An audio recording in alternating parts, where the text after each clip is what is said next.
to make sure there's a two-way dialogue in terms of talking about these issues. The city deserves it, our community deserves it, we're partners in this together. And they responded to that. So that was the purpose of the meeting. The things I told you folks here in the media is that I was gonna have a frank conversation, so I'll just narrow it down to the key 5 points. One is, we want them to stay. I articulated that clearly. Number two, I told them that it's not in our best interest or your best interest if we don't have open communication. Number three, I asked them, I said, if you do go to Anaheim, we have to respect that. It's a business decision, we get it, but are you interested in selling? And they said, absolutely not. So for anybody who out there is wondering, they have no desire to sell the Sacramento Kings to a local ownership group or an ownership group anywhere. Another part of the frank discussion was, I said, look, we're gonna build an entertainment sports complex with the Kings, hopefully as tenants, and if not, then without the Kings. Sacramento deserves it, and we're gonna move forward with that.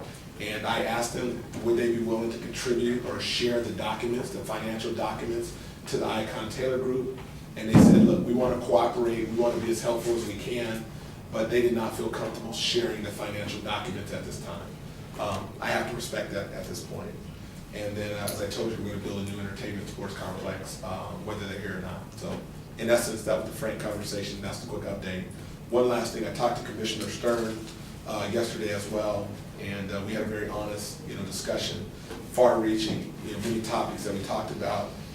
The essence of our conversation was, look, we know we have a struggling economy, we have an old building, and we know that things don't look good in Sacramento. And he said, look, I wish you well. Sacramento's a good basketball town.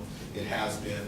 And, do everything you can to fight. You get it, but the Maloof boys are going to have to make a decision that's in their best interest. He's got to support them. The onus is really going to be on them on April 14th and 15th during that week when they have their governance board meetings to really build their case on why Anaheim is a better place than Sacramento. And I think the last point that I would say, and then open up for questions, while the likelihood of them going to Anaheim is extremely, well, let me rephrase that. It's probably more likely they're going to go to Anaheim than be in Sacramento. It is not a done deal. And that was part of